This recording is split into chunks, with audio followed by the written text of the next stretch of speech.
There are 26 letters in the alphabet, right? 21 consonants and 5 vowels. Today we are going to talk about the vowels, all right?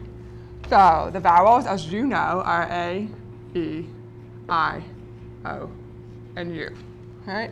They make both long and short sounds, which we call phonemes.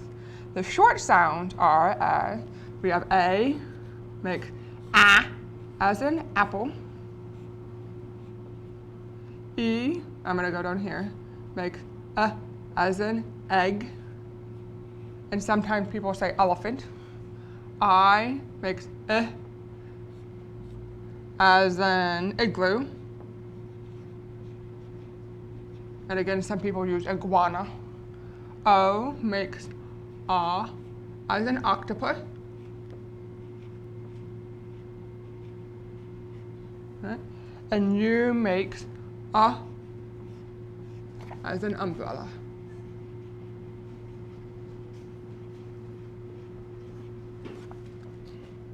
Yeah. Both the short E and the short I, their phonemes, which is their sound, are very similar. And children can have a lot of trouble distinguishing between the two. And that's why you see the E and the I interchanged between words very commonly for young beginning learners.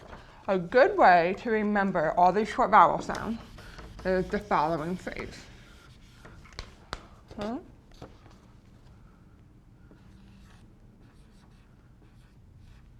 Sad, ed, is not up. Okay. So we have sad, short A, ed, ed, is short I, o, short O, up, U, short U. And the way we distinguish it is with this little symbol right here, if you notice. If you ever see that symbol, they're talking about the short vowel. So, and typically short vowel words are used in what we call CVC, which stands for consonant, vowel, consonant, as in the word hop. We have a consonant, a vowel, and a consonant. And because it's one syllable and it starts with a consonant, ends with a consonant, the vowel is typically short. So hop is an example, cat is an example, let, mit,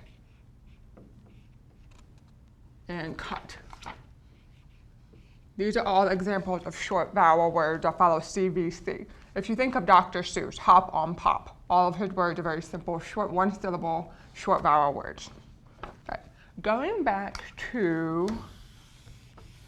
short E, short E sound. It can also be made another way, which we call a grapheme. The grapheme is the written representation of the phoneme. So the letter E is a grapheme for the short E sound, but it can also be the letters EA. So EA can make the short E sound, as in the words ahead,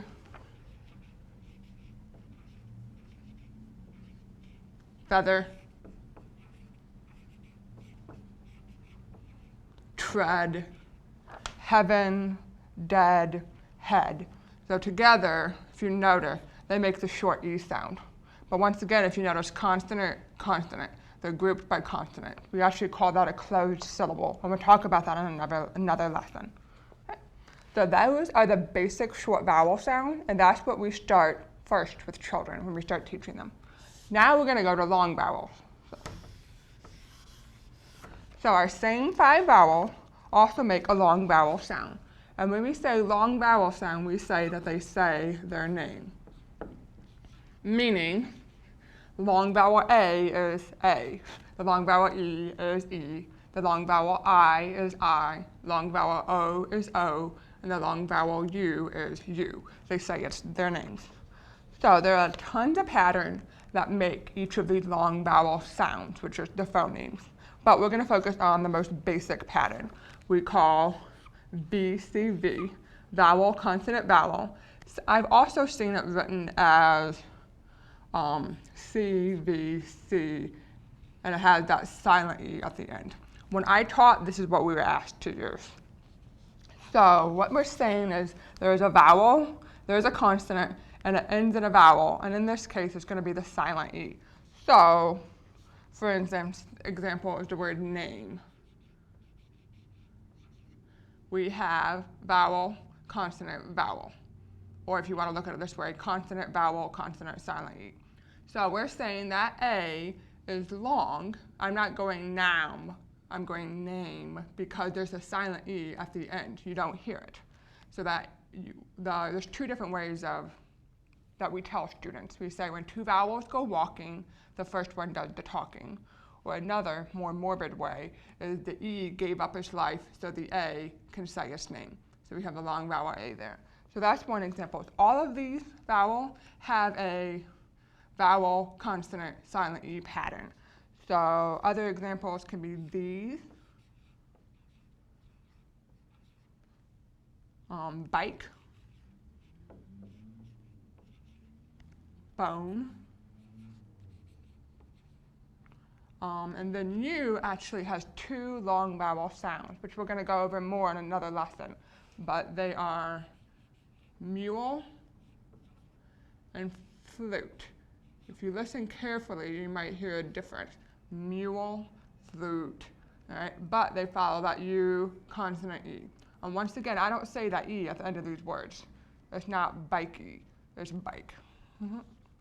So we're going to be going over other patterns later, but this is typically the very first pattern that you teach students for long vowels.